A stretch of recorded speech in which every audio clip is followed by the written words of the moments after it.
Hey guys, let's talk a little bit about the symptoms of gaslighting.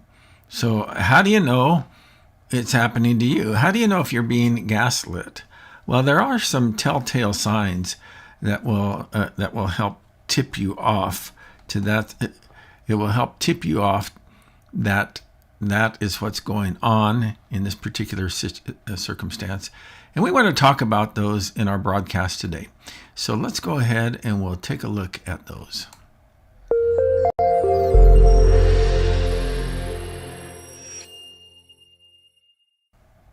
Hello, Karen. Hey, how's it going? Well, it's going great. So, how about for you with respect to this series on gaslighting? Has it been helpful for you? Have you gained some new insights? Tell me a little bit about your thoughts about it. Yeah, I think it's been helpful.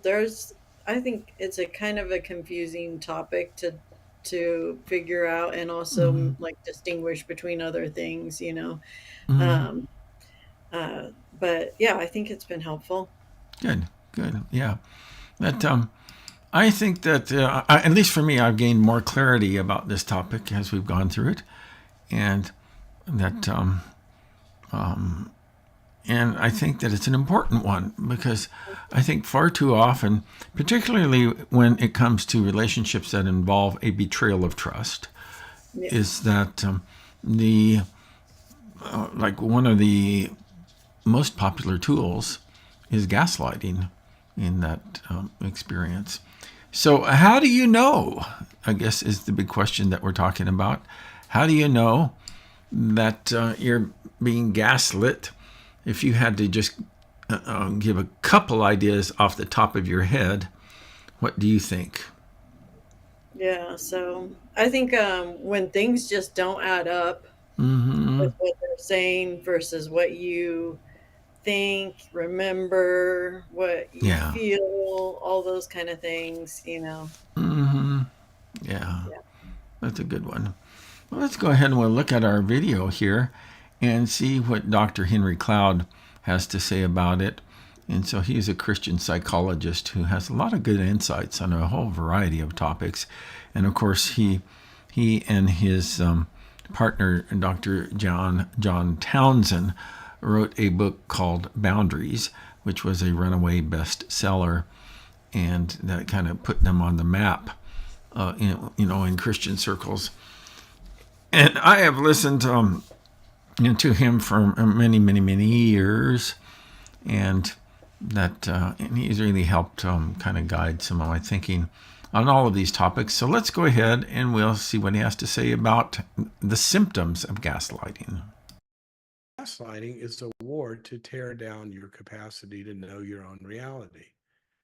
The results that happen, well, you shrink, less of you is available. Your world shrinks, your view of life shrinks. And then, almost worst of all, your freedom shrinks because now you're controlled by somebody else.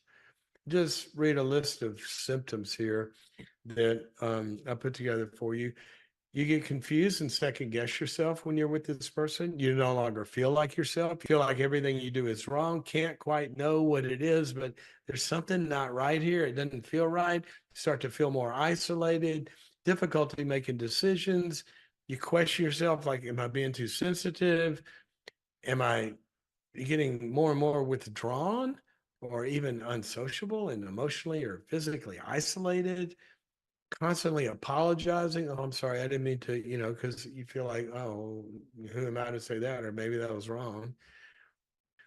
They get in a pattern of defending the one that's hurting them because they've kind of been taught to do that. They've internalized the gaslighting that's gone on there. Sometimes you start to make excuses for the person, other people. They're trying to tell you, but you go, well, they didn't really mean it. But why? Well, you've learned that from them that you're in the position of having to defend them. Why? Because they've been defending themselves, and now you've taken that defending them voice inside your own head. You end up feeling hopeless and joyless and worthless or incompetent. And if that's not a crummy picture, then I don't know what is. Yeah, if that's not a crummy picture, I don't know what is. So, Hmm. So how about for you? What are a few things that jumped out at you while he was talking? I think the word shrink is a good one. Like everything about Mm-hmm. you starts to shrink, like your confidence and your social circle and your, you know, just your world view, and your world around you starts to just kind of shrink because this person is telling you like Mm-hmm. what it is, and so it becomes like a narrow focus. Yeah, yeah. I know when I went through a season of betrayal that, and I consider myself to be have pretty strong boundaries and a pretty strong self-understanding. But Hmm. it was really weird because it's kind of like, just a quick little story is that once I almost drowned in a river in Oregon. I was swimming in a very swift river, and while it wasn't that deep, it was really swift. And one of the things that I found is that every time I tried to stand up, it would sweep me off my feet, you Yeah. know. And so there was like about there's 4 or 5 or 6 guys that came out and rescued me. Who knows where I would have been, somewhere in the Pacific Ocean, washed Yeah. out to sea. But that was kind of like the experience of being gaslit, is that I couldn't get my feet underneath myself. Mhm. You know, there's confusion and self doubt. And fortunately, I had some good people in my life that I could kind of like process stuff with as I was Mhm. going through that. But it still is a tough experience, particularly when you've been betrayed Mhm. in Yeah. a significant relationship. Yeah. You know, Yeah. so. The term gaslighting or gaslight actually comes from like an old movie. That's where Mm-hmm. the Mm-hmm. and the movie was called Gaslight. And I watched a few clips from that movie the other day just to kind of see, okay, what was it about, Yeah, And Alfred Hitchcock wrote it. Yeah, oh, really? yeah. Yeah.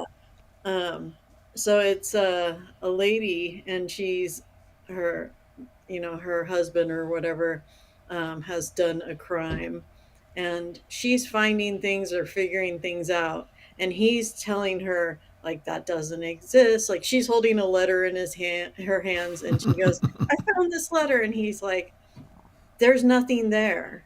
Yeah, You're not holding anything." And gets her to think she's crazy, and she doesn't know much about her mom, or her birth mom died when she was young and stuff. yeah, And so he goes, she was crazy too, and she got sent to an insane asylum, and I just found this information out, and all this stuff, and is like yeah, making a big old story up yeah, about you know things, and she's like totally believing it. yeah. That's what it, that's the whole mo of people who gaslight others, is the goal is for you to question your own understanding of reality. Now, Hmm. I personally don't think that necessarily that they set out and have it all plotted out on a piece of paper how to do this. I think that that like with most sins, if not all of them, is that there is an element of deception, and Hmm. particularly self-deception. Right. And so then they start going down that path, and as they go down that path, they end up deceiving others. I think also justification, Yeah, yeah, that's good. the Mm-hmm. whole process. Mm-hmm. But yeah, deception is a key word, because I'd say a lot of times you can see through something if it's really blatantly Yeah, obvious, but yeah, yeah. a deception gets mixed in with some truth. And so it's like Mm, partially true, but there's just enough in there that, like, so it's confusing, because then you're starting to try and like have to sift through things. yeah, yeah, and that can kind of become physically exhausting, or at least mentally and physically exhausting, where you have to continue to go through things and figure out if you're understanding, checking to see if your understanding of reality is really accurate. Yeah. So, Yeah. Sure. but So one of the other symptoms of gaslighting is that isolation, and particularly the people who are deploying gaslighting for their own nefarious ends seek to cut you off from your support network, where you can, check to make sure that your thinking is not completely wacko, you Yeah. know. So, And I think, like, yeah. I mean, at least for me, whenever I've been in a situation where this is happening, Mm-hmm. just there's a lot of confusion at the time, but afterwards, it's like you feel really stupid and ashamed because it's like, how you think, wow, I thought I was a fairly intelligent person or at least Mm-hmm. of average intelligence and whatnot. And this person Mm-hmm. has been making me believe things that are not true for such a long time. And, Yeah. it really rattles your self esteem. Yeah, it does. And that, and so it certainly it begins to erode your self-esteem and sense and self-worth. And I think that it's just all part of the. It's just all of the tools, the horrible tools in the gaslighter's toolbox Mhm. that they resort to doing these things. These are just a few of the symptoms, but I think that they're important ones. We've talked about confusion and self-doubt and anxiety and depression.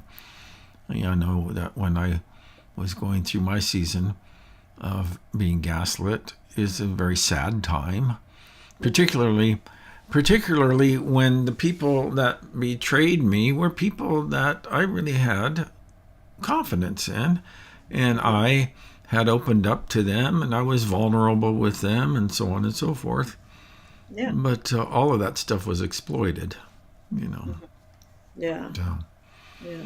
but some of the other symptoms: isolation and low self-esteem, and difficulty in making decisions, and even emotional numbness are amongst the many symptoms that flare up when gaslighting. Hey, before we wrap this thing up, is there any additional comments that you'd like to make or observations?